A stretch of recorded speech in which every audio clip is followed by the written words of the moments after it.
the video. Welcome. That's okay. Welcome. Welcome. We're a minute in. Sorry. You missed the most important part. You're Sorry. right. Yeah.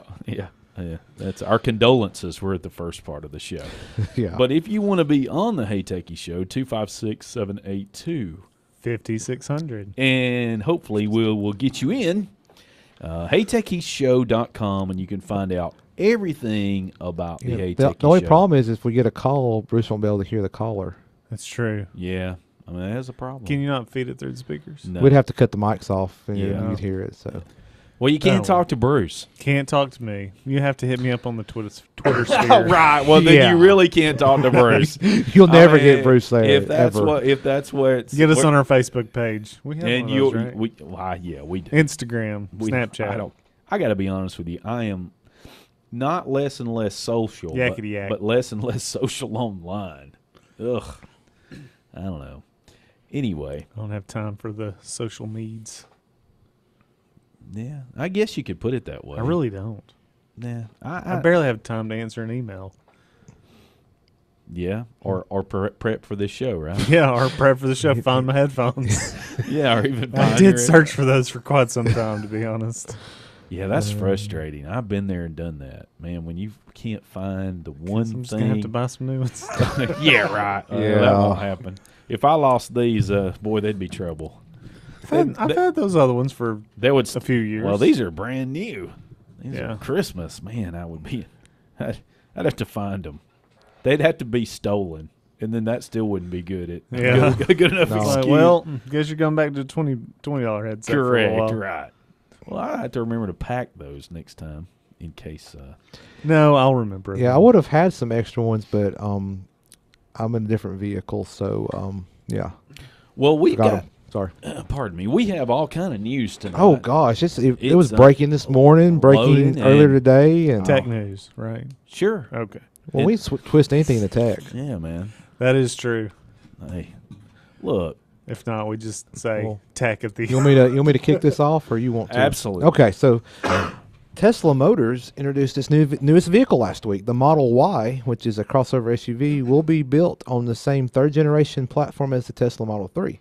Pricing of the 7-seat compact SUV will start at $37,000, with the long-range battery-based model starting at $47,000. Tesla will also sell an all-wheel drive model for $51,000 and a performance version for $60,000. The Model Y will begin production in late 2020. A compact 7-seater SUV. Just think about that for a minute. Anyway, we'll talk about that later. All right, next thing. After a 2-week trial, a jury has determined that Apple violated 3 Qualcomm patents in some iPhones. The patents relate to allowing phones to quickly connect to the internet after they're switched on, battery efficiency and processing, and a traffic management function that allows apps to download data faster. The jury awarded Qualcomm $31 million, the full amount it was seeking. Wow. I know. That's pocket change, though, for Oh, Apple. sure. But anyway. Yeah. I don't think they were too happy about losing it, actually. You want to do yours next? Sure, I can. Okay. Remote brain surgery over 5G network in China. The first remote brain surgery via 5G network was performed by a Chinese surgeon a smidgen more than 1,860 miles away. Lasting approximately 3 hours, Dr. Ling Jipi successfully implanted a neurostimulator in his patient's brain. The patient is suffering from Parkinson's disease, but feeling well after the surgery. The computer used by the doctor was connected to next-gen 5G network, of course developed by Huawei, which enabled the doctor to have near real-time connection. Telesurgery, as it is known, could help doctors do difficult surgeries a world away. And lastly here, this is breaking today or early this morning without much fanfare. Apple released new updated products to their online store. A new thinner 10.5-inch iPad Air with the A12 Bionic chip was released. Also released was a new 7.9-inch iPad mini with the same Bionic chip and support for the Apple Pencil. New iPad Air starts at $499 and the new iPad mini starts at $399. And those are your tech headlines. Yes, they are. For today. Totally forget that we do that now. We've been doing it for like I know, but I still a forget. while now. Until we do it for 3 years solid. And then decide to drop it and stop doing there we go. That's what he's getting at. So seriously, how did you feel, or did you even care about the Model Y? I mean, I don't. It just looks like a Prius. Yeah, I was thinking. I was thinking something like that. Maybe there is more a aggressive, group out there that it is meant for. a more aggressive CRX to me. Yeah, I could see that. Except it's got to be a little bigger because there's no way you'd But fit like- 7 but in a like- CRX. like I Unless said, you went to clown school. like then you might could. I said in my headline, a 7-seat compact SUV. Think about that for a minute. I Compact SUV and 7-seater. Now, one of their You're models. going to pack them I'm pretty sure tight. it's not intended for adults in the back. I hope not. I The mean, S isn't intended for adults in the back because they have 2 Yeah. more seats. Yeah, they that face you can get. backwards. Don't One they? thing I will say, I think the cost to add the additional seats is not. It doesn't make sense. Yeah, I agree. I with that. can't think of the word. well, it's not just additional seats. They have to, from the safety perspective, if people are sitting there and it is involved in an accident, Oh, sure. you know, that's part of the engineering of it. Not just, let's bolt in 2 more I'm sure seats here. they're all engineered the same. Yeah, but just saying. It's not like you're going to get one model that has side curtain airbags and another that doesn't. In a wide range of prices, starting at $37,000. So if you go like bare bone base, low range, Basically, if you get a big Model 3. I want a Model Y Tesla, and I want to pay as cheap as possible. Which, there's no offense now, I want to pay as little as possible, $37 He grand. just didn't say. Yeah. Which that's on the That's high. not That's bad. that's on the high end of a traditional combustion it's- engine compact It's SUV. considered a luxury vehicle. Yeah, though. that's true. I would say it's on the low end of luxury. Yeah, but that's the base model. Then if you want the long range battery, drop another 10 grand, so 47,000. Which is about the same price as Yeah, and if you want one that's the top end. if you want an all-wheel non-luxury. drive, if you want an all-wheel drive, another 4 grand, so you're at 51. Yeah. And if Okay. you want the performance, Which you go I- all in, that's Yeah. $60,000. Now you're up there competing with other luxury Yeah. sport utility vehicles.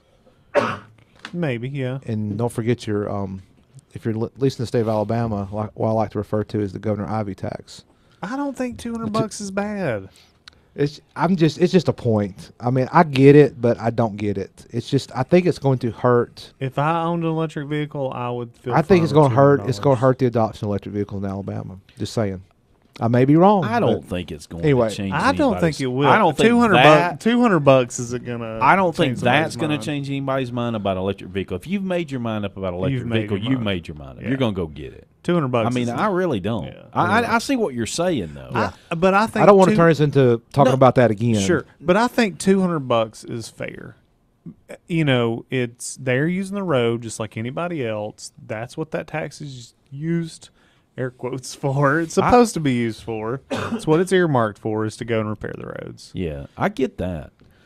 Looking at that car though, and I only saw video of it. It's not like being next to it. So really, That's the thing. I would have to see this Yeah, thing see, in person. that's not- all the pictures. Right. It's like, They just- can you get a better angle? yeah, please? I didn't. I was thinking the same thing. I Yeah. just couldn't tell size. I mean, I couldn't really And tell. can you make it less dark? yeah. I'm so confused Yeah. on what I'm looking at here. That's true. It was very dark on stage. Yeah, is this They just? need to talk to Apple about how to do presentations on stage. I guess. No, I'm serious. Yeah, I mean, I will say Apple has set the stage. yeah. But yeah, I mean, and I think they are trying. Everybody tries to do it like Apple did. You know, it's Yeah. all marketing. Oh yeah, I know. Uh, And you love that. Yes, love marketing. Well, I just, Love and air quotes. yeah. of course, now I'm not in the market for any of these things, but I do find them interesting, and you know the design is interesting. I will say, I feel like the space was definitely already there because the 3 has a huge trunk. Yeah, that's what I thought. Yeah, I mean, it's huge. You can fit at least 3 dead bodies. oh really? Or live ones. Or live ones, whatever. Do you have first-hand experience of this? I mean, I was alive when I crawled in there. But you know, it's like basically you take the trunk out and extend it all the way and make it open. Right.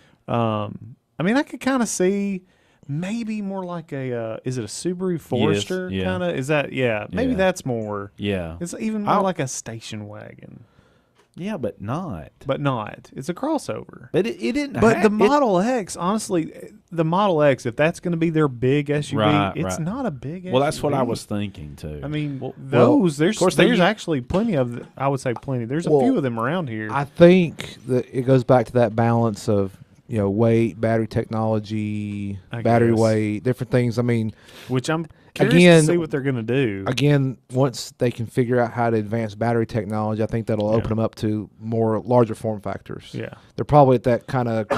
If they go any larger, Right now, they're so dependent upon Panasonic. Yes. As soon as they start rolling their own battery tech, of course they're gonna they're doing or they're looking at doing dry cell. right. We did that. Was Um, we had that a story a while back. That's going to be interesting. I mean, if they can stay in the game, it's going to be interesting. And two, if you see, I'm sure these other car companies. I mean, everybody's rolling out EVs. That's going to be their next thing to do is start putting investments into battery tech, whether it be internal or external. I think Tesla. It's admirable that they're trying to push their own tech, but at the same time, let let some experts do that. Maybe they feel like they are experts, or it's the perfect time that they can become the experts at whatever the next battery tech is. But there's plenty of battery tech out there that nobody's releasing. They're Right. just holding the patents on. Sure. So it's gonna be. I think it's gonna be an interesting 5 years. So on the 14th, this Yeah. came out, right? Yep. That's when they Right. announced Correct. it. Well, Right. 14th at like 7. there was a little sell off between the 14th and 15th in their stock price, Yeah. just a little bit. But I mean, usually it's buying rumor, selling the news. It was so on. It was on Pi Day. it's right 3.14. 314. Yeah. Anyway, There were some sales on that day that I should have known about, but I was like, yeah, I'm not spending any money anyway. But we could have Yeah. Sure. brought those. Coffee burp. Oh my goodness, I'm gonna have coughs all night. I can tell you that right Yeah. now. So apologies for coughs. We really don't have a cough button quick enough for individuals to access. So hey, Techie Show, be right back.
Welcome back into the Techies show. I was trying to get you to do it, Yeah, it's so to say it at the same time. so professional. That's what we do here, all day long. Of course. That's what I try to do here. I don't know what you're trying to do.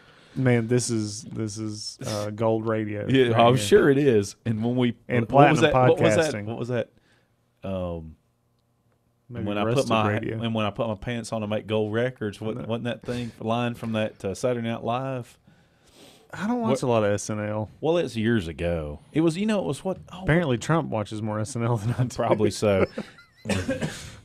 Oh, dang it! We'll I'm have trying to look remember it the up guy's during the name. break. Oh, he's very popular.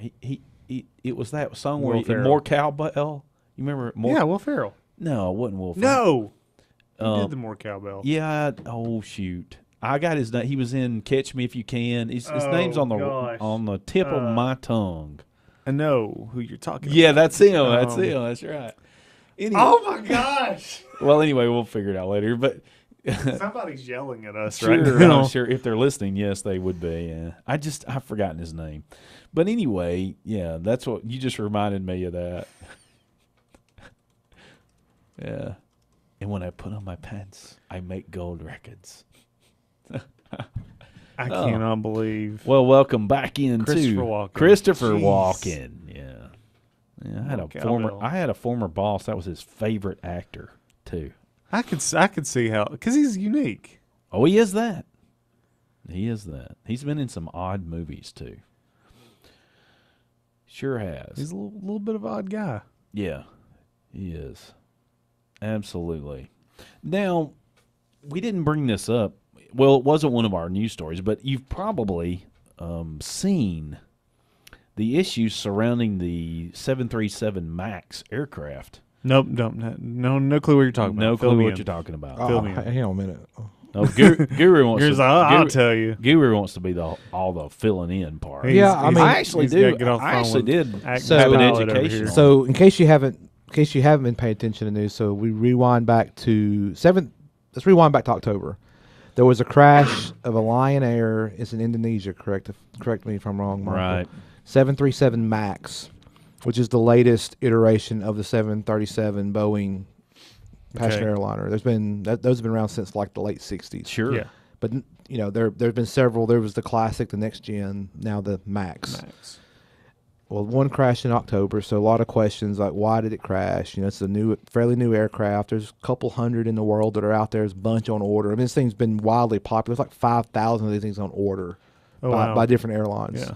Because I think airlines like the 737 in terms Yeah. of the size and its capabilities, but this one offers more fuel efficiency, Okay. which is something, of course, is Oh yeah, it Any- saves them money. yeah, they can be more efficient with their operations. Sure. So a lot of them been ordered. But anyway, so this one crashed in October. Then we fast forward to a few weeks ago when a Ethiopian Air 737 MAX crashed soon after takeoff Yeah.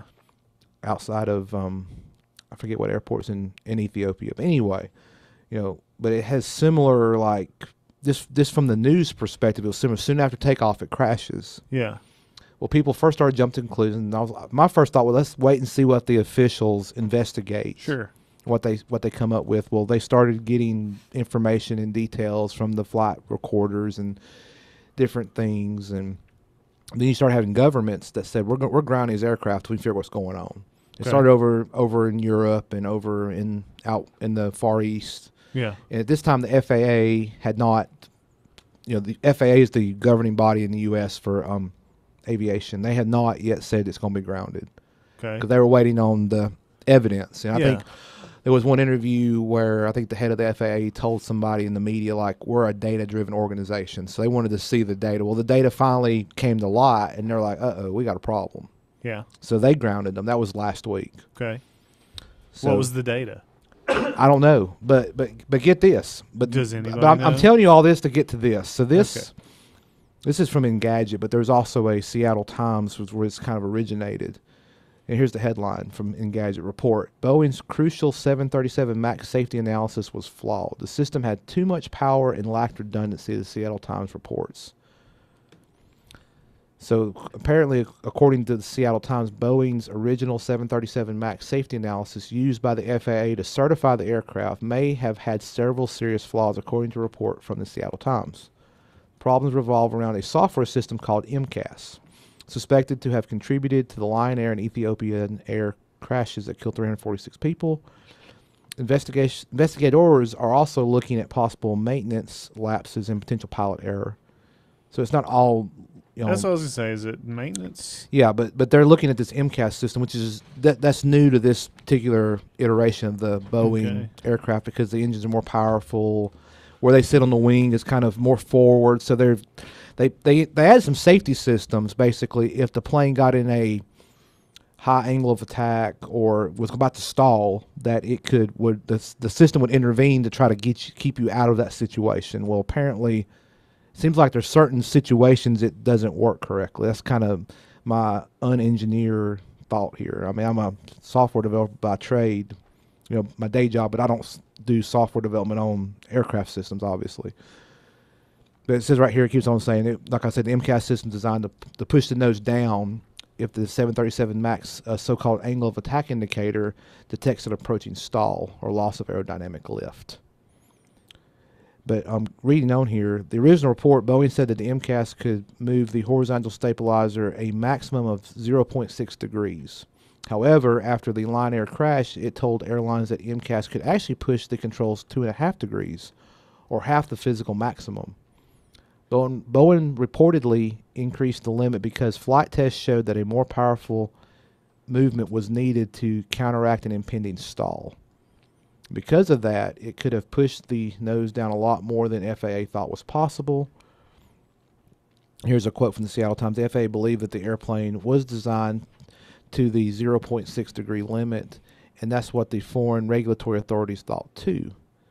An unnamed engineer told the Seattle Times, and then it goes on to say it makes a difference in your assessment of the hazard involved. So basically, the FAA is under the assumption of this smaller degree it could intervene, but actually it was more. And the FAA and other regulatory agencies didn't believe it could do that much deflection of the tail, whatever thing is that not the angle of attack, but anyway, the thing on the back of the plane. It's like a little small wing on the back of the plane. That's kind of the non-engineer. The flap. It's not a flap. They call them. I don't know.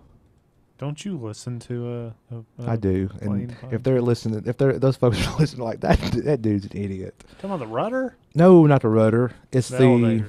Vertical stabilizer. Maybe it's that or horizontal stabilizer. Oh, it could be the horizontal. So, well, one's horizontal, the other one's vertical. It's the horizontal stabilizer. Anyway, but these problems were apparently compacted by FAA rules allowing manufacturers to essentially self-certify aircraft. Boeing reportedly tried to speed up the process in order to catch rival Airbus's A320neo and push the FAA to give it more responsibility. I think you hit the nail on the head there. A Boeing engineer was quoted, "There wasn't a complete and proper review of the documents. The review was rushed to reach certain certification dates." I have heard where pilots said that they felt that they didn't know anything about this product and what exactly it was going to do, and it was not in any of the documentation is exactly what it was for and what it was going to do. That's what I've heard. That's from the Lion Air. I think it wasn't documented very well. But this is from UNS. I understand. But I think some pilots have said they were not made aware in their training because here's the thing. They have to fly it first and they'll find out what's in the manual later. And another thing. And what to do when it malfunctions. That was the big problem. Yeah, hold on tight, baby. No, but here's the thing. It's a 737, and they kept it close enough to the previous generation to where the pilots could keep the same type rating. Yeah. They just needed training on the differences between the previous ones and the MAX. Well, apparently that was left off in difference training how to handle when this thing runs away, the runaway trim situation. But that's part of several things here. And going on the end of this article here, Boeing didn't respond to the Seattle Times report due to the ongoing investigation, other than saying that there are some significant mischaracterizations. That's Boeing's stance on it currently. Boeing has promised a software update, but the FAA has now grounded the entire MAX fleet. So in the meantime, however, both regulatory and Boeing are facing heavy scrutiny, of course. Here, Which there are some pilots that are upset about that. They really like the airplane and have not had these issues yeah, and understand how the plane works. Is from what and they really like flying it. yeah. Well, I'll say anytime somebody's self-certifying, Yeah, that's the part that bothers me. All this. I Yeah. mean, this is all engineered by humans. We can make mistakes. I don't care how much you test. You Yeah. can still find some situation you didn't account for in your test cases. but that's why you have somebody else come in Correct. and verify. Correct. Trust but verify. Yeah, and I think there's been too much freedom. I hate to use the word freedom, but too much free reign given Yeah. to certain people that probably shouldn't have. You need to have that checks and balances in place, like you said, Bruce. You know, that's what our government's here. I think part of their job is to do, whether you believe in big government or not. They have a obligation to the public to make sure these planes, do what they say they're going to do. Yeah. I mean, it's almost like, going to the butcher and they have the USDA stickers and they just put them on there and say, USDA inspected. As long as they haven't gotten a negative rating, they get to put that on there. As long as they don't get shut down, they can put those stickers. Yeah. Anyway, So, but we'll end up with right another now they're jungle. all grounded. So if you're currently scheduled on a flight that's flying on a 737, it will not be a MAX. Those have been currently grounded as of at least this day. This is airing March the 18th, 2019. I will say, in terms of U.S. carriers, Delta does not have any 737 MAX. They have 737s, but they're the previous generation. I think Southwest has the most in terms of U.S. carriers. They have like 40.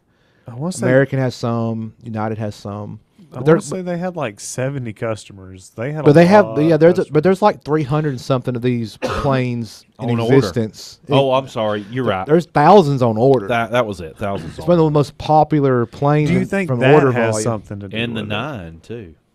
Yeah. There's a Max 9. Yeah, as it's just well. a longer variant. Yeah.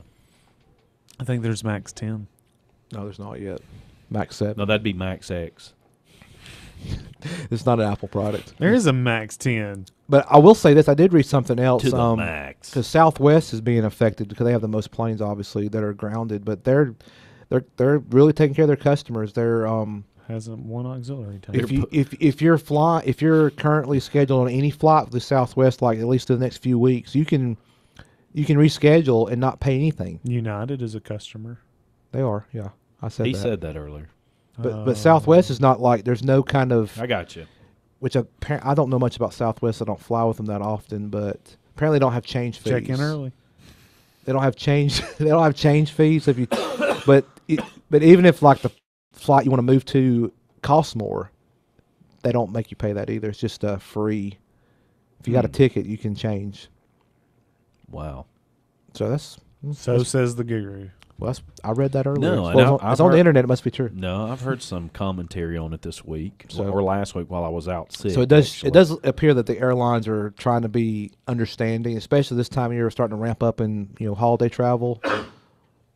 Even around here. I mean, our spring break is next week for JSU, and a lot of folks are probably Right. traveling. Well, air travel is a trade-off. It's a trade-off of getting the lowest price per the lowest cost per person on the plane. And you have to trade off. Those things are heavy, so you have to trade off something to be able to fly at the lowest cost. It's a Well, very competitive market. It's very fine. There's a fine line on how to make a profit I at will that have industry. to find the article, but they explained the cost differences between, say, economy, business, and first class. there's and I've seen a YouTube video that explains it really well. Basically, first class pays more than all of the economy seats combined. Oh yeah, You Let's see. The whole section of economy. No, I get it, but that's always going to be that way. I mean, that's how you have to run. I mean, you're going to have to run a business. but that's what I'm saying is that more and more of these are going to possibly go. Well, back to- the most first class plane isn't flying anymore. That was the here it is. Condor. that was the what was it? The one that flew supersonic. Condor. The Condor. Is that what- Concorde. Concord. See, you It weren't looked like a condor. no Concord, but they Concorde. can't fly it anymore because they couldn't keep it going. It was so expensive. Expensive to maintain. It was at that speed. You use so much fuel. Yeah. No one could afford. Not enough people could afford to fly that thing. Landed And in Huntsville once. Yeah, Yeah. but that's the truth of the matter. The faster you Condor. go, the more expensive it is on the company to maintain that plane Because because burn fuel like it was going out of style. why? But because the faster you go, the more force it's against the plane. So you have to spend more fuel.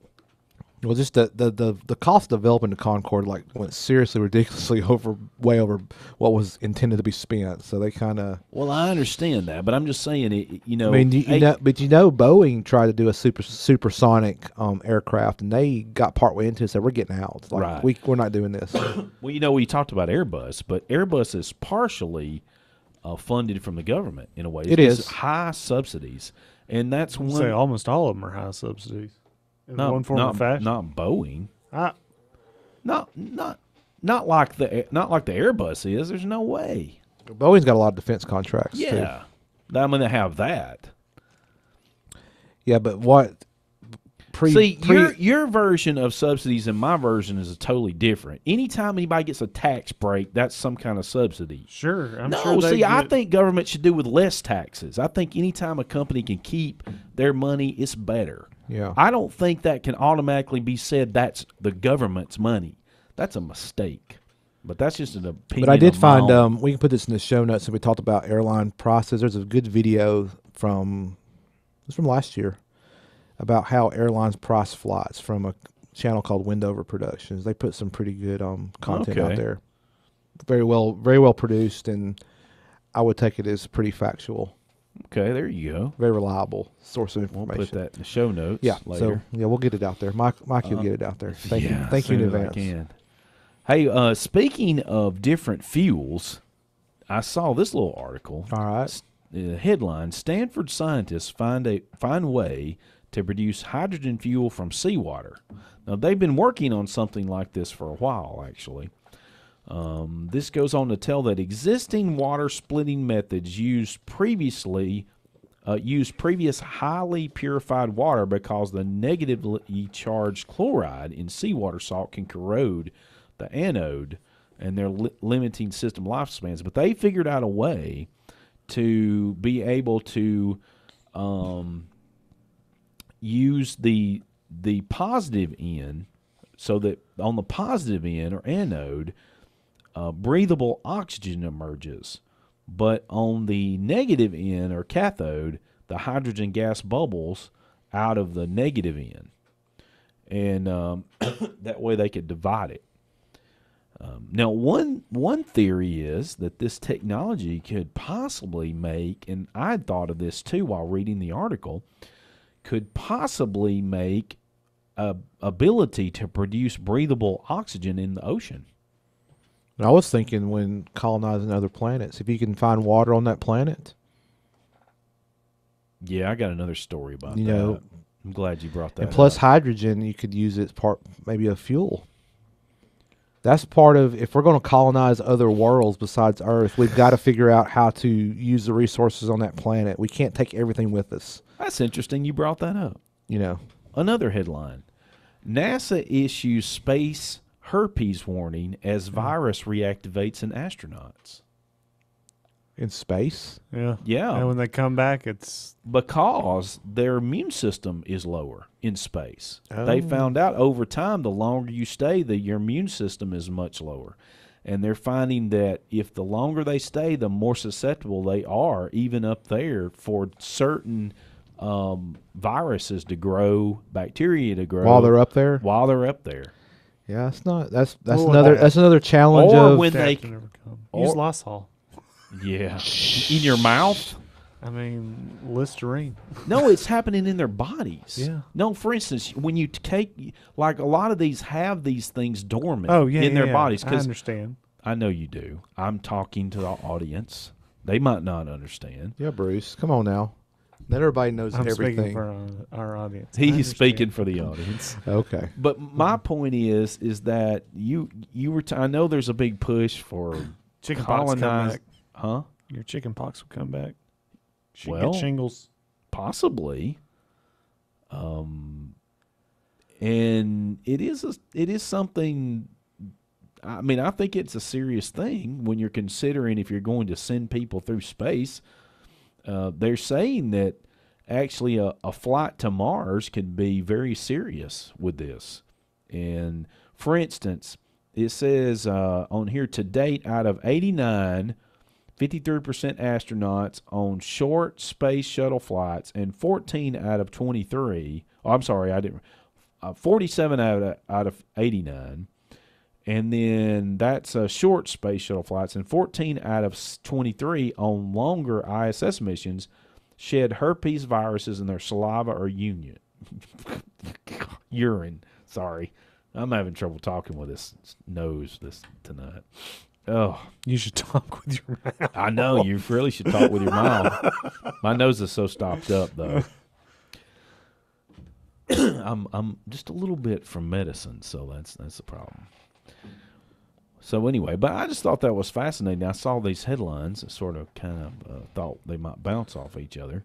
I thought that Guru, who knows where Guru likes space and I NASA. do. Yeah, I do. so There was a launch of a rocket. there was. Um, I'm surprised that wasn't one of but your headlines. it wasn't SpaceX though. SpaceX is Oh, cool. that's what See, it is. here's the thing: it was United Launch Alliance, which is a Yes. partnership between Lockheed and Boeing, and Right. they do some commercial launches, and they do some. This one's for I think the U.S. Air Force. They did the other day, but see, they're doing these webcasts now. I don't know if they did them before. I kind of caught my eye when SpaceX started doing theirs, but like I think they try to be like SpaceX, but they don't do as good of a job. Like I mean, they have. I think the people who are like the hosts of the webcasts are people that work there. You know, it's just not like a professional presenter, which I like that. It's just a common person that's doing, they have some role in that organization. But the people they pick just don't do a good job, unfortunately. And it's no offense, because I would have a bad, I would be very, actually, I can't even talk right now. It would be hard for me to kind of carry on that dialogue with nobody in front of me. It's easy when there's two people here in front of me in the studio, but like staring at a camera, having to carry on that conversation. If you loved the subject matter and you were versed on it, I think you could come up with But it. I understand but what the you're folks saying. that they get for SpaceX, they're just like they pick really good people. I got what Anyway. you're saying. No, I guess the ULA has a bunch of boring folks working for them. That's Just a bunch of nerds. it's called marketing. Yeah. We'll Well, when the Hey Techie show comes back, Bruce will carry on with whatever he's laughing about. Oh, I won't carry on with this. I figured not. Hey Techie show. Be right back.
Welcome into the Hey Techies Techies Show. Oh, y'all was in unison there. 256-782. 5600. Oh, we did it for We you. did. And we'll be glad to take your call. And of course, we've been talking about Tesla and Apple, Boeing. and We did mention Boeing, Apple. If it ain't, Google. if it ain't Boeing, I ain't going. Yeah, Just- I've heard that statement. I don't know how many I don't really times. care. As long as it's a safe aircraft, I'll go.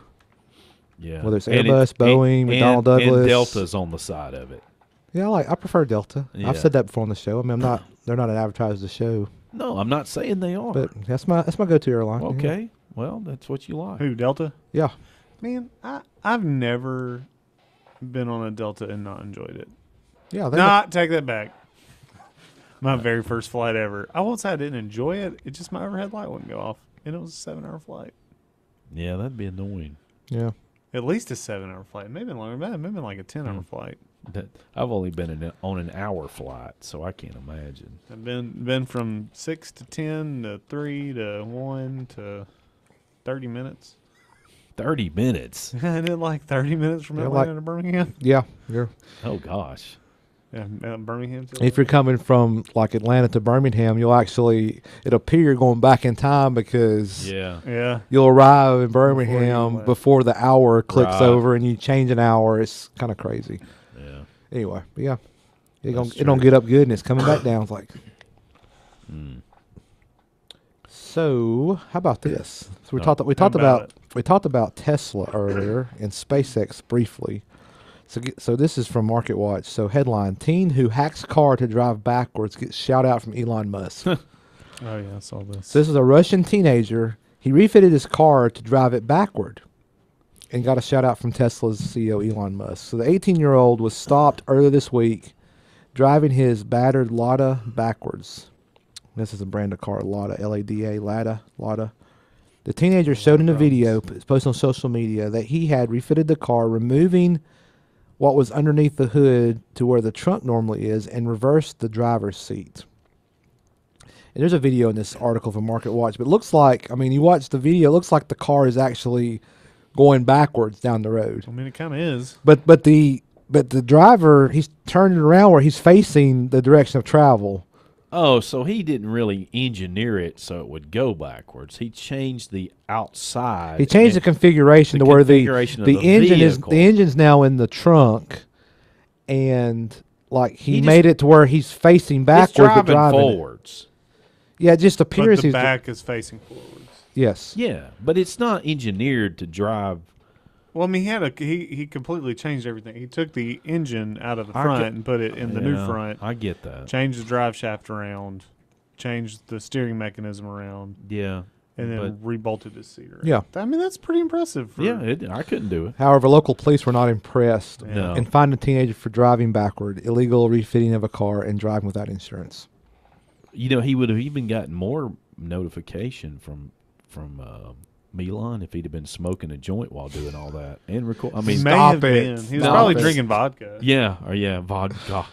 I'm serious, Guru. You think I'm kidding? I mean, that would have been real.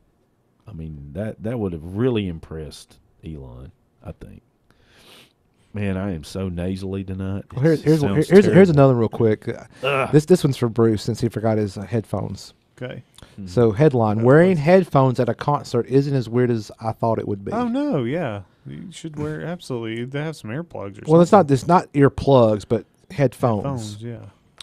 So this is talking about a guy who went to a concert. One of the worst. It says one of the worst concerts he ever been to in terms of sound quality was at Barclays Center. You know, he's talking about a bad experience, but let's see. You know, he got to an arena that's never known to be known for their top-notch acoustics. And most of these spaces, these large concerts, don't have the best acoustics because it's like a sports venue or whatnot, you know. But anyway, but he said he went to this. This was apparently Elton John performing at this venue, but there was a new product, I guess you'd call it, called Peaks Live, P-E-E-X.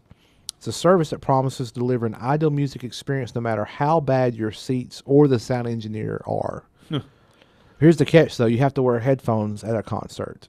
It's about the most unintuitive thing I've ever heard of. That's what he said in the article. But the tech behind this Peaks, I guess that's how you say it, PWEX, PEX? Sure. Peaks.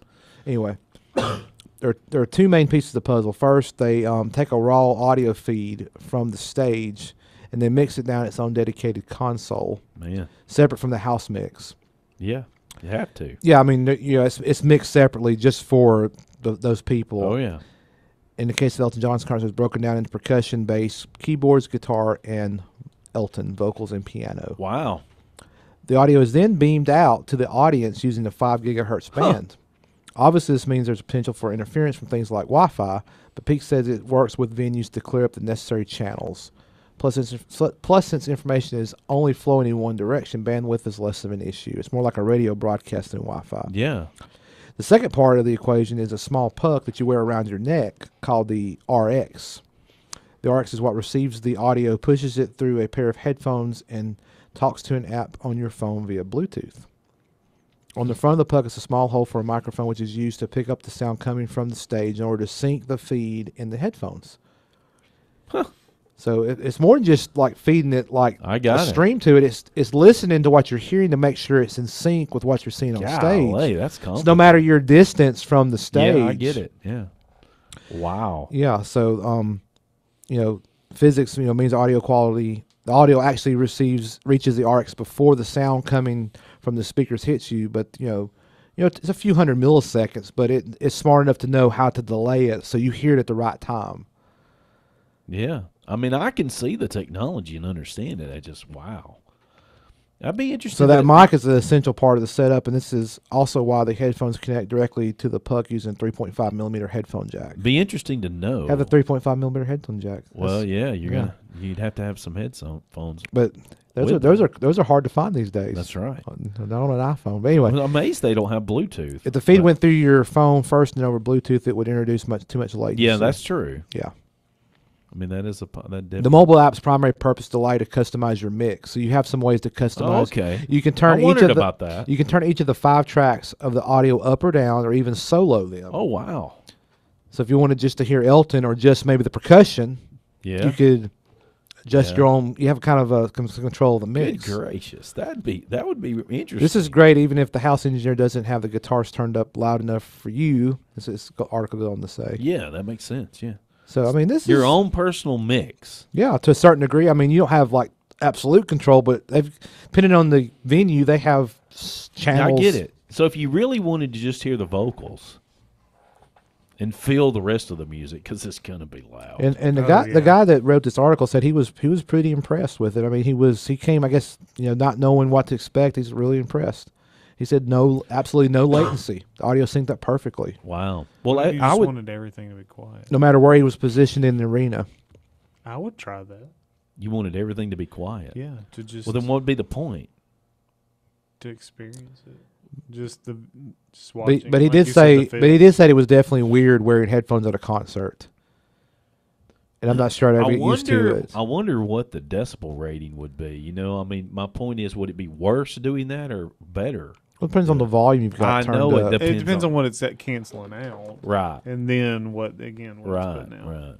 And the way this works, since I have the 3.5 millimeter headphone jack, you can use any headphones you want. He took two different pairs with him to try out: a Sony MDR 7506 studio monitors Yes. and a set of Sennheiser CX300 earbuds Oh yeah. Expensive. that he ended up leaving in his bag. He said the over-the-ear Sony simply would I would have think they would be removed me. better. Yeah. Yeah, they'd be more isolated. The over-the-ear Sonys would have removed me too much from the concert atmosphere, and the Sennheiser buds wouldn't have delivered much different experience than the Peaks pack-ins. I guess they come with some standard headphones or earbuds with the thing Yeah. that they provide. Yeah. So I that's very. I would like to go see this, experience this in person. Oh yeah, that would be neat. And it goes on. There's more about it, but Terrence O'Brien was the person who wrote this for Engadget. Well, it won't be long, and there'll be another Coming artist. to a concert near It'll be you. another artist doing it. I wonder if there's a site about Yeah. this Peaks. Yeah, she will. She'll be doing that too. I'm sure. Yeah, www.peaks.live is the website for the She'll company. be shaking it off. Shake it off. The future of live music is here. So there you go. So I thought that was quite interesting. I'm not a concert goer, but I do appreciate a good audio mix. And plus, it would help if it's just the decibel level in the venue. Sometimes they're cranking it up so loud just to make sure people are hearing or going deaf or not hearing. Well, and the thing is, over time, that's not good for your hearing. Well, even the amount of time in a concert, it's really not good for your hearing. No, it's not. Yeah. It's true. But it's fun. It is fun, I suppose. I'm not a big concert goer. I've been to a few, and I was like, I would go to one just to try this out. I mean, I love concerts. I never get to go to them. So anyway, so I thought that was interesting. Yeah, I wish I could go to like 4 or 5 a year. That's really, you're that big? Oh yes, love them. Wow. Why don't you just start going to some? I can't. It's just lots of reasons, tons of reasons, tons. Yeah. I mean, they'll have to be the front row. No, and I don't like the front row. Yeah, he likes the back row. Well, no, I like about midway back, or a little further. Yeah, depending midway back, almost just as it starts to go up. Actually, I like to be back where the front of house mix is. That's okay. the best audio. If you can get, I know you're saying, well, that's way back there. Trust me, that makes sense. It is but best. The audio engineer, that's where he's at. He or she is at. That's going to be the best mix back there where the audio engineer is. Plus, you can learn some tips of the tricks of the trade and stuff. I've sat with some of them before. Yeah, they've let me back there. Well, that's pretty cool. What kind of concerts? I mean, just any music, or well, no, not necessarily any music. I mean, I go to like a classical. Well, yeah, I mean, I think it depends on like the one that comes to mind was several of them that I've been to see, Jars of Clay. And they were, of course. Now there was one when I was about the third row, and that was good too. Yeah.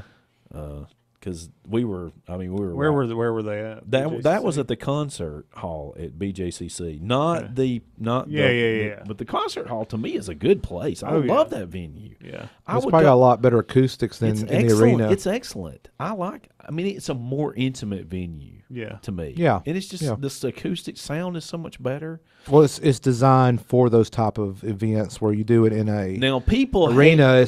You're blaring it over the concrete jungle. Right. Now people hate Boutwell, but I actually have gone to a few concerts. I really like it. Boutwell. They had a good sound engineer apparently. Yeah.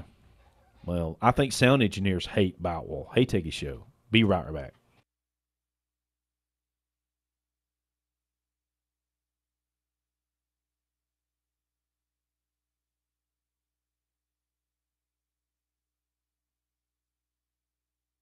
Live from NPR News in Washington, I'm Janine Herbst.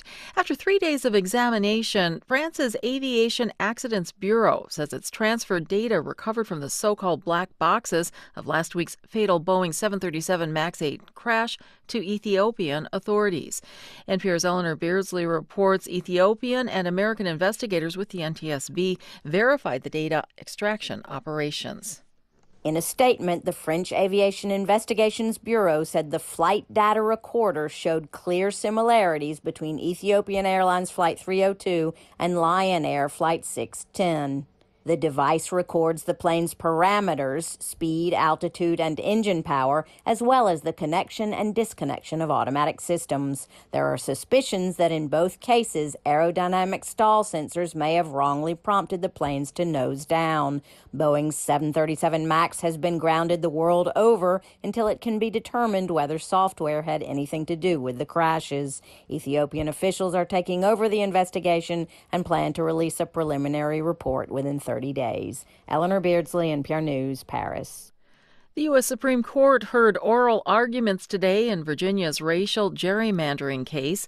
Whitney Evans of member station WCVE reports it was the last opportunity for House Republicans to defend the legislative boundaries they drew in 2011. A lower court ruled the boundaries unlawfully packed African American voters into some districts to dilute their votes in others. State House Republicans appealed that decision to the High Court. Justice Brett Kavanaugh considered if legislators had drawn fewer black voters in each district, may they have still faced claims of discrimination. But Justice Sonia Sotomayor said it was clear that race predominated in the process. Virginia's Democratic Attorney General Mark Herring spoke to reporters.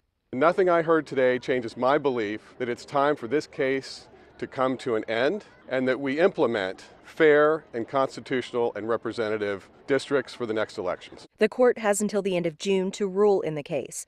For NPR News, I'm Whitney Evans. Officials in Fargo, North Dakota have declared an emergency, asking residents to help fill 1 million sandbags as the city prepares for major Red River flooding. And in the river town of Craig, Missouri, rising waters from the Missouri River turned highways into lakes, forcing residents to work around the clock sandbagging their houses. Mayor Rhonda Hunzinger. We're going to still do what we're doing because we will do anything we can to keep this town dry. The U.S. Army Corps of Engineers says around 200 miles of Missouri River levees have been compromised in 4 states. Meteorologists say they expect the flooding to linger.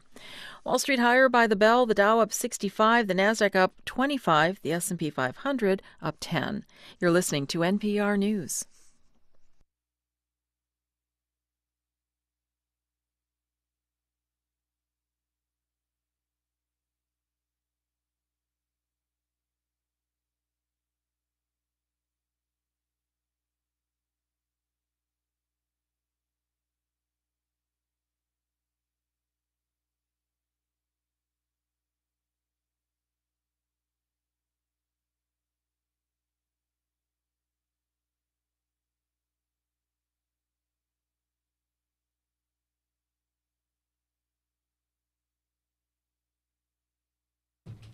Welcome into our Dose of the Hey Techies show. So glad to have everybody in this evening and hope you are doing great. We're glad you're in, Michael. Well, I know. I'm glad too. I'm glad I'm above ground. Always glad of that. Oh. I had a water issue over the weekend. Ooh. Yeah. I had Those are not fun. 24 hours without water at the Oh. Sanders household. Ooh. Needless to say, we were able to get it back on. So on Sunday. Well, good. And about 2 o'clock. So that was good news. And but yeah, it's never good to have a leak under the house. It's never good to have a leak, Man. but it under the house. No. And I'm terrible at plumbing. I just don't do plumbing. I mean, I'm terrible not a at it big too. handyman anyway. Plumbing, I don't go there. Like I but don't. it Every was- time I mess with plumbing, it goes war. It was awful. old copper. All the everything under my house is old copper, and of course somebody's gonna hear that now, and all my copper will be gone by the time I get back home. But anyway, seriously though, and so I guess over time it can age, and there was a crack that came up, and man, it was like a waterfall under there eventually. Man. I will say I have done some plumbing and repaired it. I was impressed with myself. Well, I don't doubt it. It's Bruce, what do we It's definitely expect? not something I'd want to do day to day. It is tough work. Yeah. Crawling up under houses. Man, And, there was 3 of them, and they went under there, and I mean, 20 minutes they were done. well, yeah, I was going to Wow. say 3 of them. That way you got a gopher. Yeah, that's 'Cause true. That's the biggest thing. I'd get up under there and be like, oh, crap. Yeah. Gotta Yeah. go They, get that's this. they have point. they have somebody out there. Hey, go get me this. Yep. And you Yeah. got a runner. Yeah. Yep. Yeah. So anyway, but yeah. So Guru, you if you don't, I guess you can hit me later. You bought a Roomba. I had one and it's now been returned to the store. Well, okay, but we don't. Let's do our headlines first. Oh, that was. That's He a forgets that he does that. I'll forget that I asked you about that's the Roomba. that's a tease. I won't. That's a tease. That's a Okay, tease. You're so right. Stay tuned. A tease about Story about the Roomba. Guru's Stay tuned. Roomba. All right. Remote brain surgery over 5G network in China. The first remote brain surgery via 5G networks was performed by a Chinese surgeon a smidgen more than 1,860 miles away, lasting approximately 3 hours. Dr. Ling Zippy successfully implanted a neurostimulator in his patient's brain. The patient is suffering from Parkinson's disease, but feeling well after the surgery. The computer used by the doctor was connected to a next-gen 5G network developed by Huawei, which enabled the doctor to have a near real-time connection. Telesurgery, as it is known, could help doctors do difficult surgeries a world away. All right. So Tesla Motors introduced its newest vehicle last week, the Model Y. crossover SUV will be built on the same third-generation platform as the Tesla Model 3. Pricing of the 7-seat compact SUV will start at $37,000, with the long-range battery-based model starting at $47,000. Tesla will also sell an all-wheel drive model for $51,000 and a performance version for $60,000. The Model Y will begin production in late 2020. We got some Apple news here. Apple, after a 2-week trial, a jury determined that Apple violated 3 of Qualcomm's patents in some iPhones. The patents relate to allowing phones to quickly connect to the internet after they have been switched on, battery efficiency and processing, and a traffic management function that allows apps to download data faster. The jury awarded Qualcomm $31 million, the full amount it was seeking.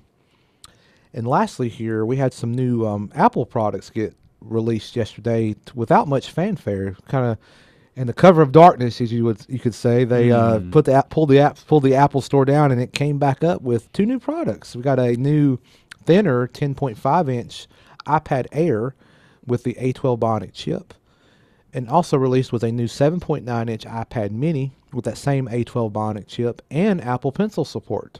The new iPad Air starts at $499, and the new iPad Mini starts at $399. Oh, so they didn't do away with the iPad Air. We thought they had done away with the iPad Air. Nope, it's been several years since they've refreshed that one. Yeah. So, but same price as the previous one. I have the previous iPad Air. Well, it's the same price. It $499. is. Yeah. So, and it's thinner. It's the thinnest iPad Air Actually, ever, and it's better. The best one ever. I'm thinking the iPad Air I got was $399 at the time. Probably got on sale. I think they went up. They were the same as the iPad Mini at the time, whenever that was. Yeah, there was a time where they were the same because it was basically you can get the bigger screen for Anyway, that's my headlines. That's the last one. There we go. So now you were talking about the yes, I know we discussed it in between a break, but Guru went out and said, I'm going to see if I can help my mom on some of the cleaning stuff. Just do some of the cleaning. Maybe knock some of it so down. I got her for us. got her a Roomba. So got a Roomba. It was at a local store. I won't name the store. But somebody in my family had bought one, same model, and said they liked it. It worked well for them. I was like, okay, we'll try it out. So got it and set it up, read instructions. Actually read instructions, because I was like, I got to read instructions on this, make sure I set it up right. So it tells you, where to set the base and to keep it up. Needs to have so much clear without obstructions in front to the side, and all that good stuff. So I set it up and, met all the criteria, charged it, like it said, set up the app. It has an app that you can control. It sets schedules and stuff. Well, one thing with it said, and this was clearly in the instructions, if for some reason it's not able to completely vacuum your home, that level of your home, right, and it runs low on battery, it will return back to the base and recharge and then go back out and finish. I thought, okay, that's great. 'Cause, this is a small little device. You ever seen a Roomba? It's not really big, so it's limited by battery capacity. Do you remember what model you got? 690. Anyway, Bruce gonna say I need to buy the more expensive one, but anyway, probably. Well, just be quiet for a minute.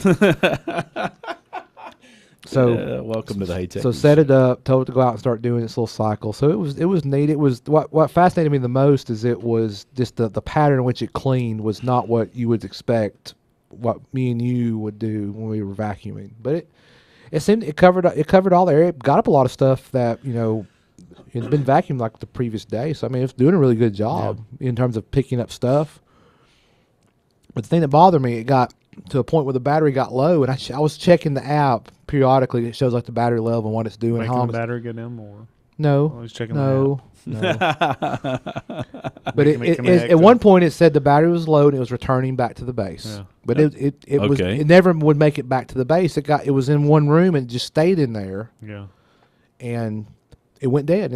It turned off. It was lost. So but let me finish my story. Well, I'll let you finish. So I would let it charge, try it again. It did the same pattern again, so it went over the same areas, and it did the same thing.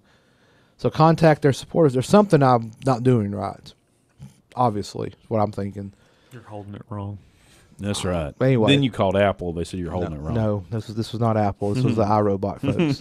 But they said, like, they first asked me how the square footage of my home, and I told them that. And they said, well, yeah, that's too much square footage. This thing's not designed to do that. I'm like, you don't say that in any of your documentation. And furthermore, you say if it will not fully vacuum the area on a single charge, it'll return to the base, recharge, and then continue, which I'm fine with because I want to be able to set it and forget it and just go and do it. And they're like, well, it's not, you have to use these virtual barriers and do one section and then move it and do another section. I'm like, no, that's not what I paid for here. So I told them, I'm taking the thing back and I'm not buying another product from you. Because, I mean, they just basically, what the excuse was, well, we have models that can handle that do a better job. I'm like, yeah, for 2 and 3 times the price of this one. No, you can't be, they're not being, in my opinion, not being honest. That's how I took it as a consumer. So I went back to the store today. Well, there you go. Yeah. So you said something about the way it vacuums. I'm sure it was kind of in a random pattern. yes. So they modeled that after a bug foraging for food. Okay. Is the way they designed that. Its competitor, I would say, is Nito. They do straight lines, which is what you would probably do if you're vacuuming, or at least somewhat straight lines. So whenever I owned one and of course there's Dyson has one which is currently sold out, and they're ridiculously overpriced. You're paying for that name. Yeah, and they've not gotten very good reviews. But that's so. Let's just stay with Nito and That's Roomba. Nito.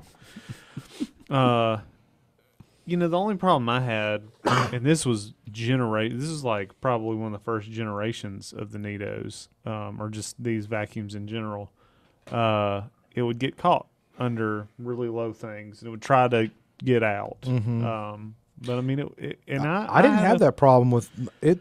Mine never got caught anywhere. It just didn't know how to get back to the base. Yeah. You would think it would keep up where it's at. I would say try Nito, but also I would go to their website, and at least I know Nito does this. I'm about to look on Roomba and kind of tell them this is the size of my home. This is what I'm looking for to do, and it will suggest which ones to get.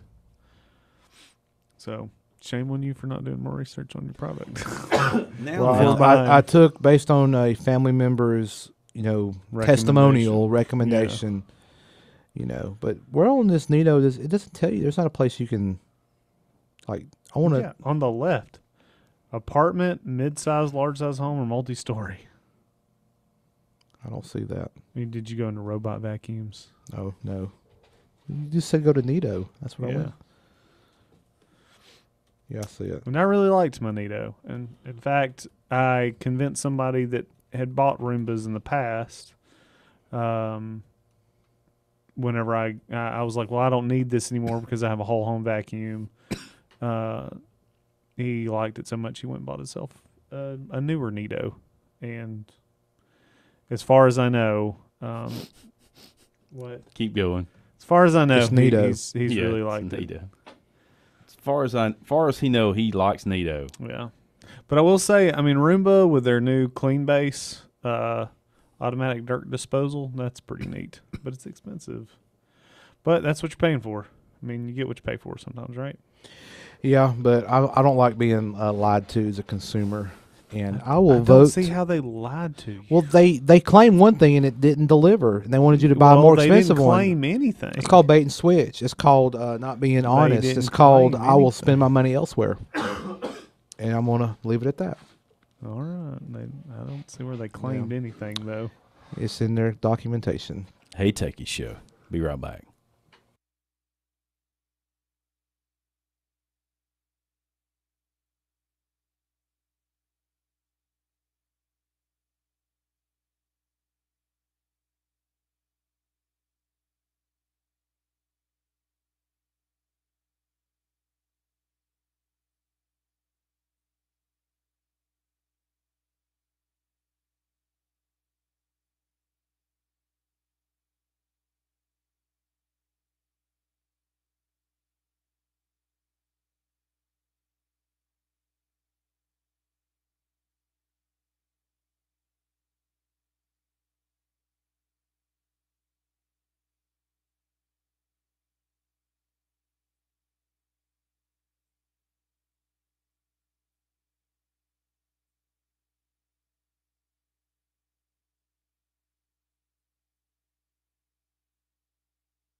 Well, I feel like sometimes I'm wasting breath and wasting time. Wasting time when I talk to people. That's what I feel when I'm talking to Bruce sometimes because he don't listen. Now. Yeah, well, like that. Yeah, what'd you just say? What? Yeah. Welcome back into the Hey Well, I'm going to cover Techies one show. I'm going to try to cover a little story here while Guru is pulling up rumors. Okay. So he'll be prepped and ready. Bruce and I were talking in the gold room, in the green gold room, before the show about this ongoing ongoing feud with Spotify at Apple. And if you're not familiar with this, Spotify now they've complained to the European officials that Apple is stifling competition. Now, this to me Surely not. well, this to me is brilliant on Spotify's place, really. Now, I don't know whether it's going to work out for Spotify, and I kind of see their argument, but I also see that there is a way around. Now, I have learned more, Bruce, while reading this. Spotify claims they're making it hard. Spotify claims Apple is making it even harder for them to do any workarounds. Oh, we talked about this before. Yeah. And one of the things they claim, let's see. The reason why, let's see. Okay, the reason why this is written badly. Let's see the reasons why. It's probably written by. Yeah, it may be written by AI. I thought I had got this. Okay, let's see. Boy, this is terrible. I had just read this and I've lost my place. I hate when that happens. The CEO, and I want to say his last name's E.K. I mean, it's like Eek. It's a capital E and a K. It's Danek E.K. Ick is the CEO of Spotify, and I should know how to pronounce his name, but I don't. Pardon me. But he says he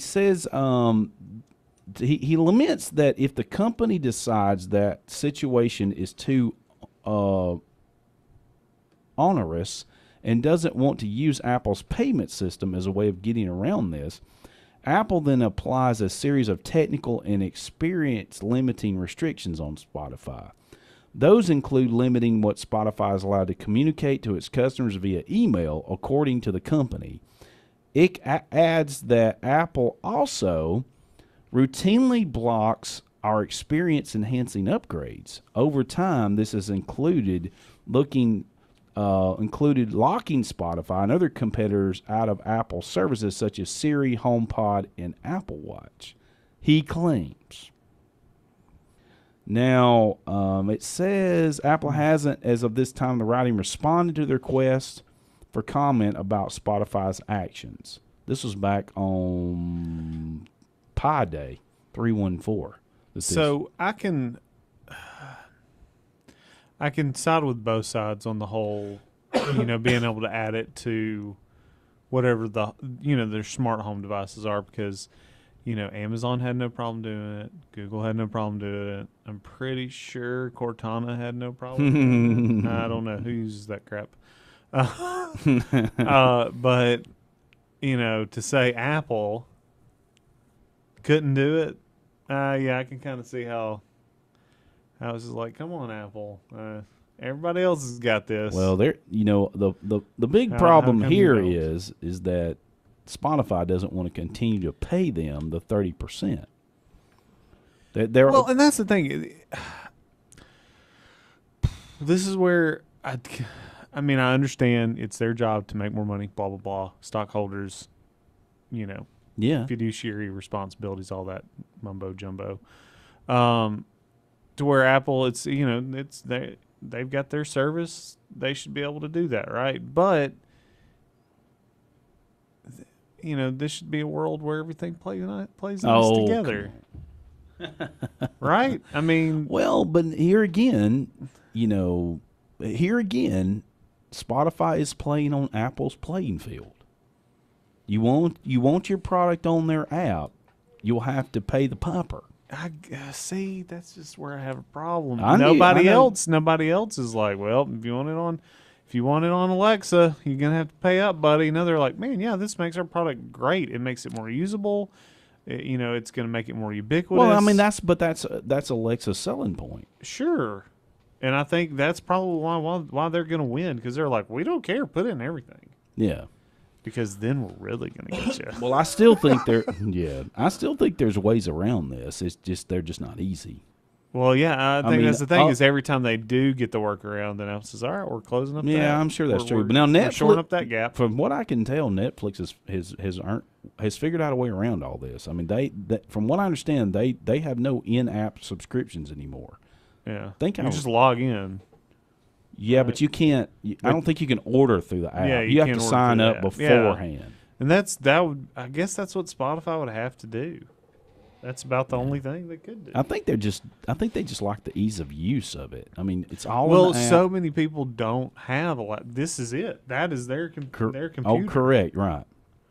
And that's the problem. But I mean, redirect them to a website and sign up on your phone. But see, I think that's what they're saying. Some of that's hard to do. Apparently, the way Apple is doing. So we'll see. But it's not a surprise that they went to the European Union. Oh yeah. I mean, they're not Google, Apple. They're considered the big tech over there, and they are not they're not any friends of the European Union. That's going to be a constant battle. Well, it's going to be where you got to pay the piper there. That's true. I agree. All right, Guru, what do we got?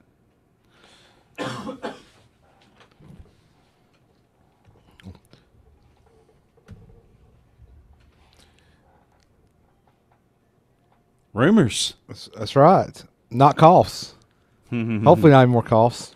Yeah, these rumors are free. No charge to you at all. Oh, I'll have coughs. Yeah. I thought you said cost. No, coughs. Oh, I'll have Cughs. I'll have coughs. Y'all just have to. You have to apologize. So starting off first, more, Apple. of course. I've got some non-apples. Me too. The iPhone 2019 iPhone. You know, we talked about this a few weeks ago about a triple lens iPhone for 2019. This rumor has got some potential, I guess, mock-ups maybe. I don't know where they come up with these pictures. But anyway, it's showing a square bump on the back where you have the three lenses and the flash.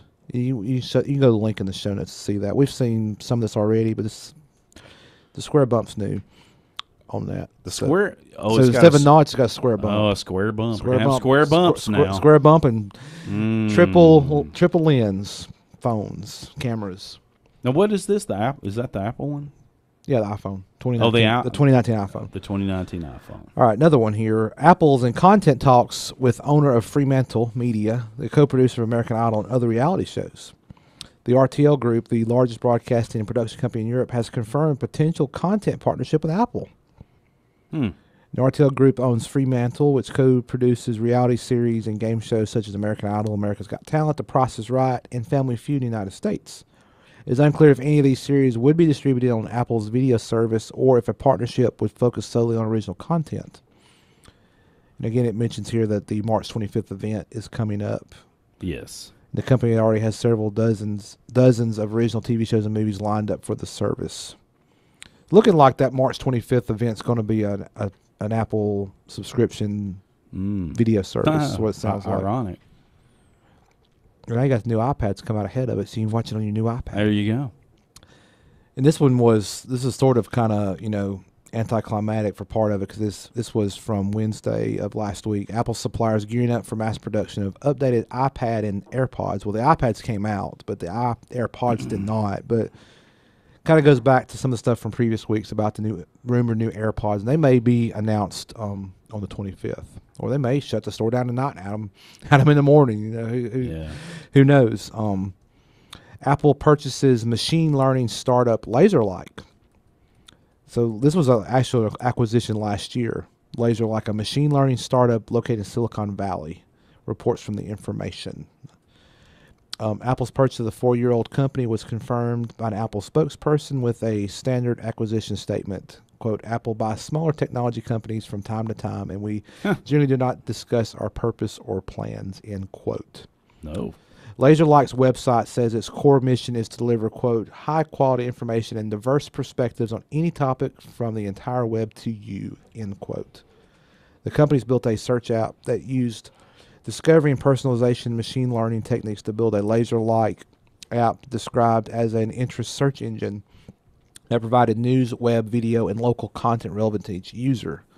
The LaserLike app is no longer available for following the acquisition, but the company's website continues to cover what it was focused on. And, Apple has that news app, and you can it's supposed to tailor content to you. So maybe they bought this to kind of try to refine that potentially. Machine learning. Huh? Machine learning. And then apparently Google's got an announcement coming up. Yes. So I'll kind of hand this over to Bruce. He doesn't know anything about it. Well, Why I would you figured think he he would, would so know? He's switching. They're having. What does he care?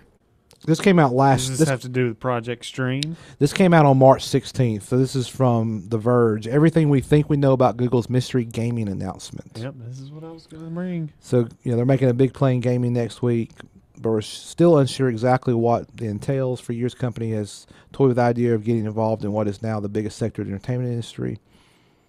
It goes on. So. Let's see. Notice how he's just fly-bying on this one. Well, you expand. So it highly. Here's one section. It highly likely it involves cloud gaming. Obviously they're a cloud company. Sure. They offer services. So was it during the summer they came out with Project Stream? I actually signed up for it, got an invitation, played. It was very playable after I reinstalled Windows on my desktop because Windows was causing the issue. Really? I could play it. I could play it on this perfectly on this Surface Book. Really? But I was just having so many issues at home. I was like, "What is the deal? This my home machine is super overpowered." And it was Windows. It was Windows. Thanks, Microsoft. Yeah, thanks, Microsoft. But yeah, it was great. Was able to play it. I'm sad to say I didn't play it enough. I was just played through enough to say, yeah, this will straight up work. So they may end up becoming the Netflix of games. And that's what this talks about, the concept here. They're talking about, what if, like Netflix and Spotify, you can not only digitally distribute games, but also stream them over the internet, so players wouldn't need expensive hardware to play graphically intensive titles. Yeah. So, it really could come to that. And, are they going to set it up to where what is it, GameFly? Where, you kind of just pay a subscription. You can only get so many per month. Or is it just going to be like, kind of like Netflix is, here's all the titles we have. You pay a flat rate per month. Yeah, all you can consume.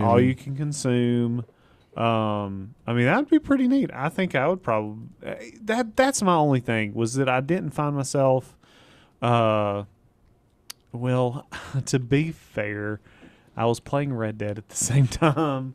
So it's kind of like, that's more important right now. Yeah. So that, that consumed a lot of my time. I could have been playing that.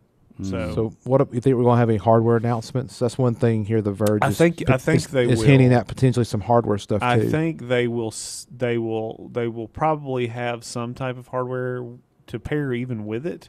Yeah, like a controller, but besides not even a controller, I could even say just something that's Chromium based, like a Chromecast device. Yeah, something like that. They're gonna have a watch.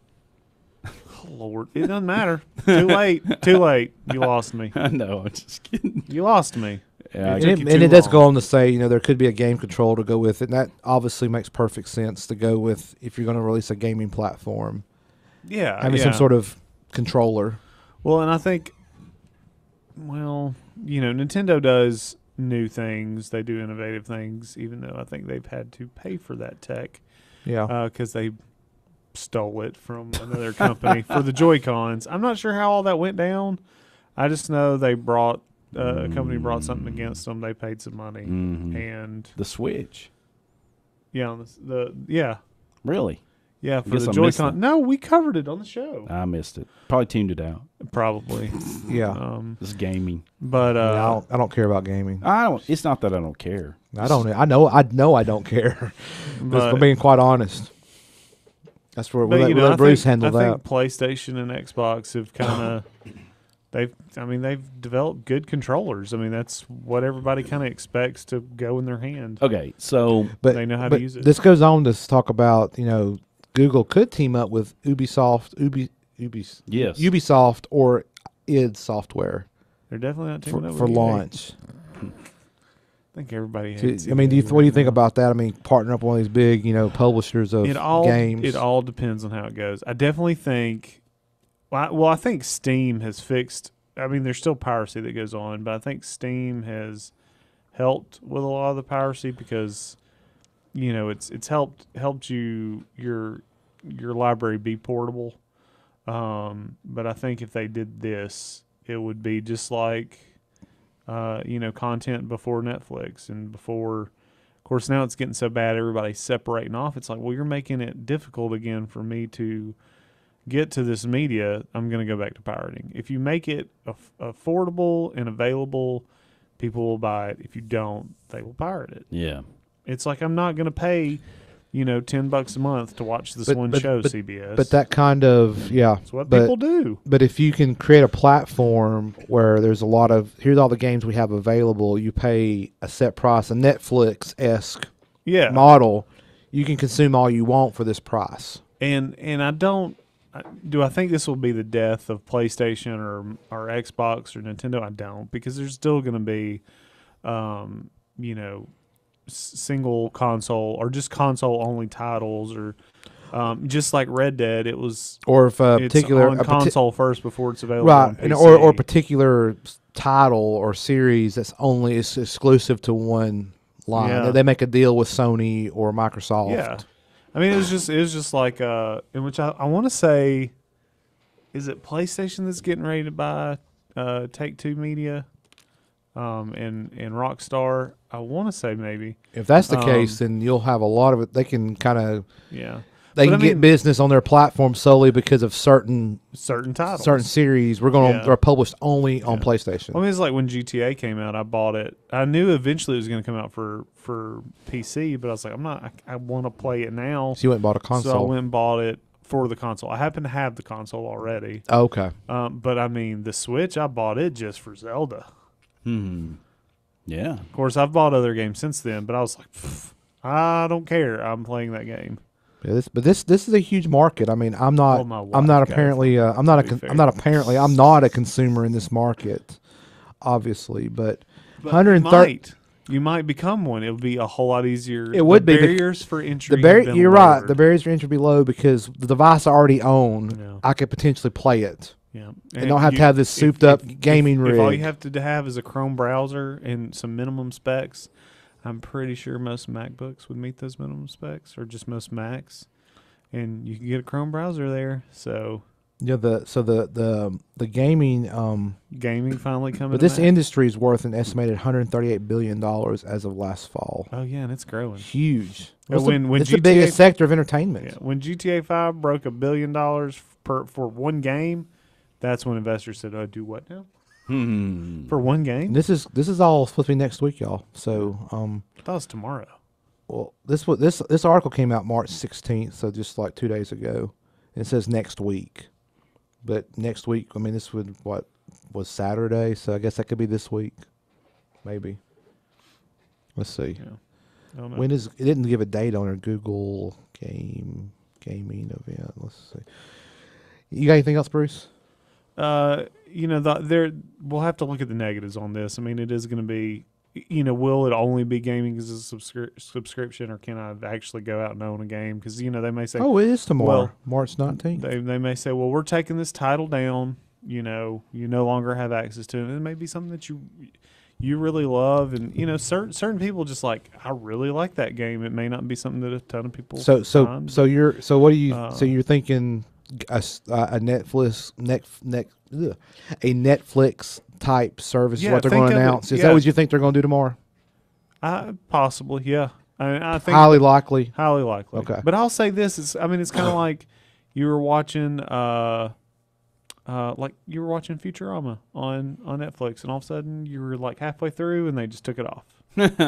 And I could see that being that. And then of course, then you have to deal with latency, And you can't in gaming. You can't have latency. Oh no, it doesn't work, especially when you're in a multiplayer environment. Yes, so it's going to be interesting. Would it be so? Depending upon the price, it'd probably be something I'd try. Okay. I think a lot of people would try. Well, just wait around, folks. Tomorrow is the announcement. 10 a.m. Pacific, 1 p.m. Eastern. I'm not sure if they live stream it or not, but it's at GDC, the Game Developers Conference. Google's holding this conference. By all means. And Nito recommends the BotVac D7 for you. So you have any other rumors? No, that was it. That Okay. was my rumor. Okay. Well, that's segued really, really nicely. It did. Yeah. So Into what? into something else. Well, I will say, so if we can talk about gaming for a little bit more, we don't get on gaming often. Oh, so, go ahead, please. By all means. By all means, yes. You know, this is like the next gen for what Right. everybody has been doing. You know, you got PlayStation now, you've got the Microsoft, whatever it's Xbox subscriptions. But they're planning on doing the Project X Cloud, which is. But if you think about it, look at like the movie industry and, you know, watching stuff at home. It was, you know, the different formats where you actually had to go and get the physical media. Yeah. And that's becoming almost the way of the dinosaur. I mean, you still can go. I mean, there's one Blockbuster left in this world. Redbox. I mean, Redbox is still relevant, you know. Oh, is there still Redbox? Yeah. They're still around. I mean, I'm not sure they're, but I mean, either. but if I'm going to watch something, like the other day, I was always wanting to watch something. Yeah. I used my Direct TV service and stream something that was included. It was part of my subscription. Which, you know, the whole thing with them merging, it was supposed to be cheaper, and guess what? They're going up. Well, yeah, that's a whole other thing. But Bait and switch. That's a bait and switch. well, yeah. But but for me personally, Actually said something. I can't remember the last time I rented a DVD or video title from a store. Can't tell you last time. But I can remember the last time I streamed something, you know, with either Amazon Prime or Netflix or through my Direct TV service or whatever, you know. But gaming's following the same thing. Yeah, they're just it's a little more involved. And it takes more to deliver that content because it's a different environment. But they're I think that's the next step. And like you said, the hardware companies like the traditional like Nintendo, Sony with PlayStation, Microsoft with the Xbox. The only way they're going to stay relevant is they've got to figure out how to differentiate themselves, and it may be exclusivity in terms of titles. Well, and, part of it, or something unique about the experience they can deliver that you can't get any other way. And for those that have gamed a lot over the years, EA, as much as you probably hate them now, used to be the leader in the industry. I mean, they produced great games. Mm-hmm. And now it is just, like you said, it's a $180 or whatever $billion business. Mm-hmm. Yeah. And that is what EA's after, is how can we make the most money? Not where it used to be, how can we make the best game? It's about the money. How can we make more money? And there's been a lot of controversies for them for past, I'd say last 5 or 6 years easily. They have been getting in a lot of controversies. Whenever it's gonna sound dumb. Whenever I was like, all right, I'm finally done with you, EA, was whenever they came out with SimCity, and you had to have an Origin account. And you had to be online to play a single player game. Of course, they eventually brought in some features to bring you out in the online community. But I had bought every single Sims, not SimCity, but Sims, since The Sims came out. Right. But because of how bad they did SimCity, I said, no, I'm not doing it. And I mean, I always bought the deluxe version and all that. And about the high rolling version. Sure. Highfalutin.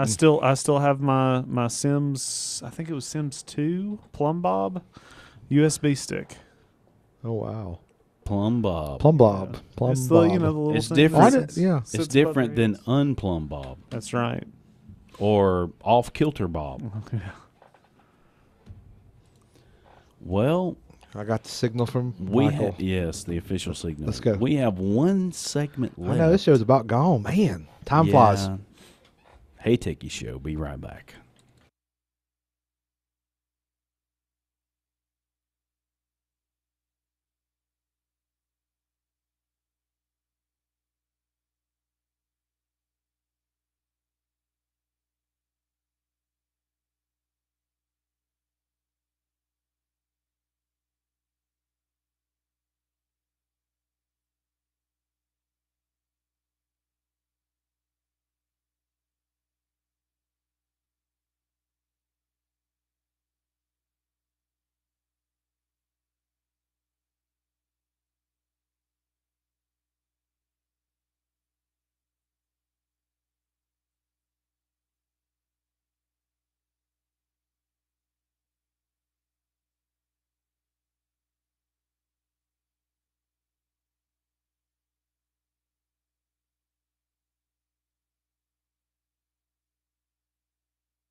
Love Boat.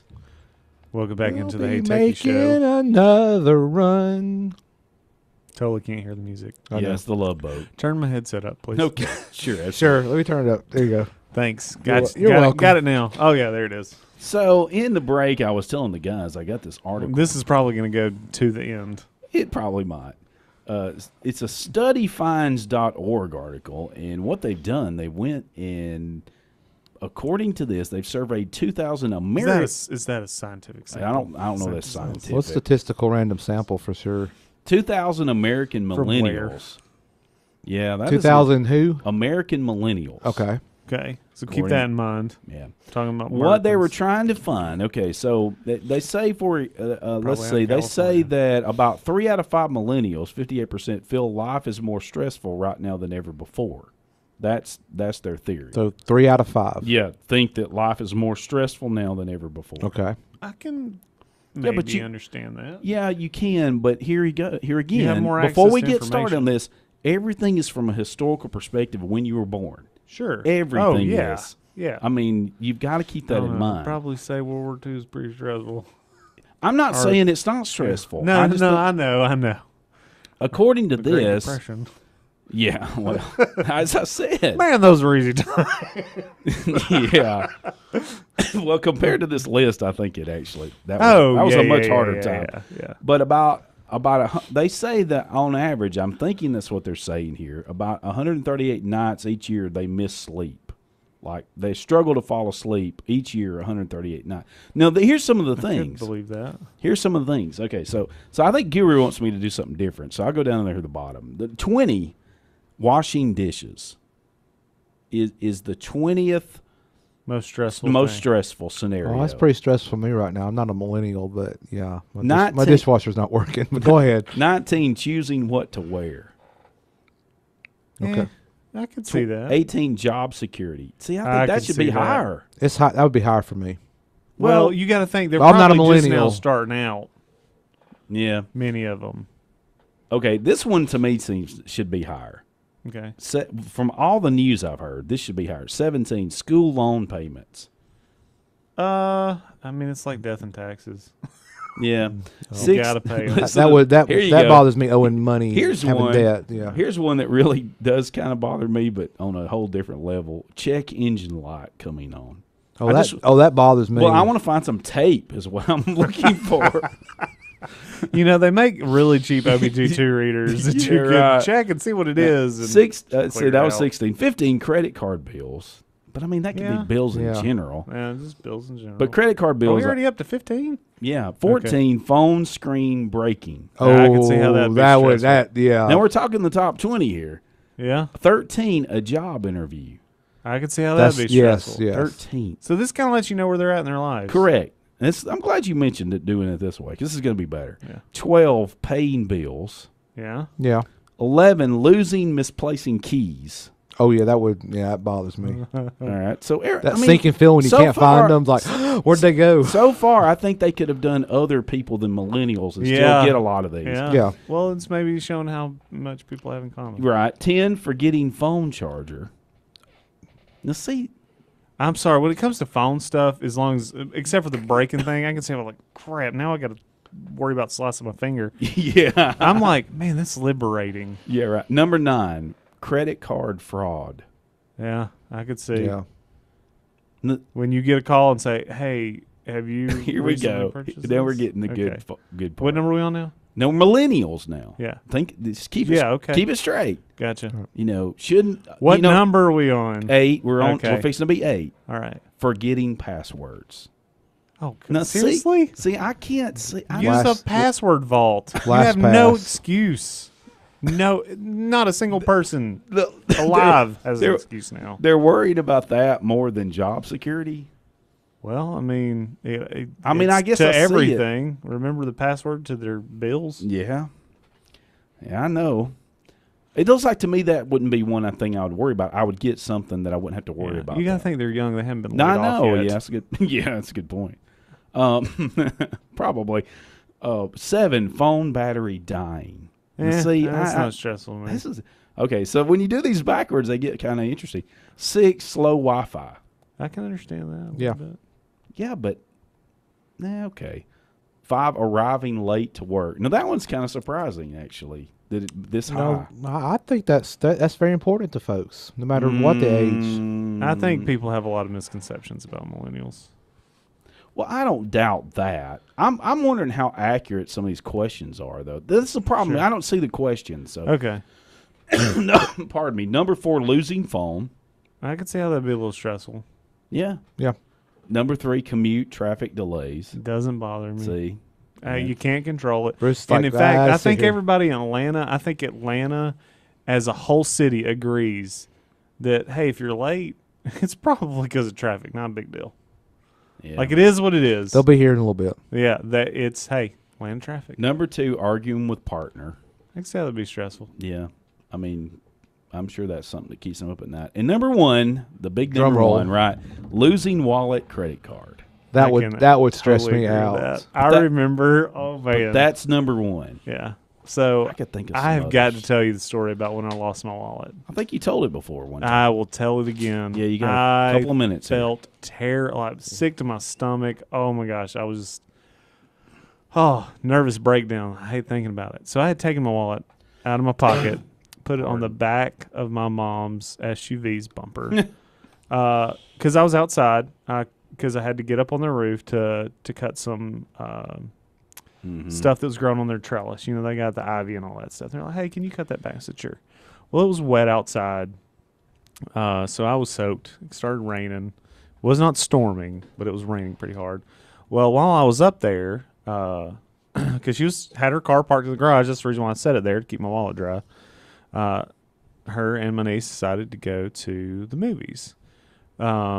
So they, drive away, and about 15 minutes later, I finish, and I get down, and I'm like, "Oh, where's my wallet?"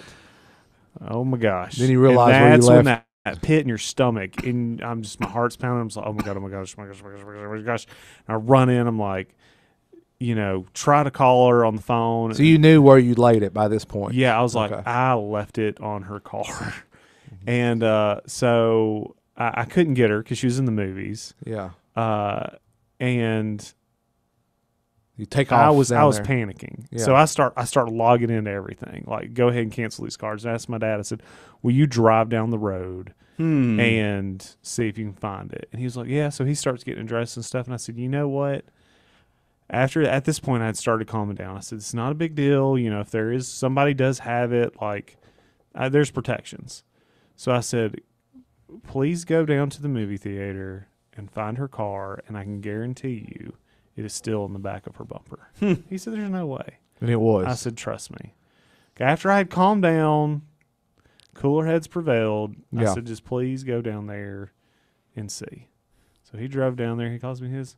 Yeah, I was on the back of her bumper. Wow. And he said people just walking right past it, never saw it. And Well, you don't look for a wallet on a back of a bumper. A of bumper, vehicle yeah, At but- a movie theater parking lot. yeah, and drove about 20 minutes. Oh away. man. Yeah. Wow. I mean, you got to think from Weaver to Oxford.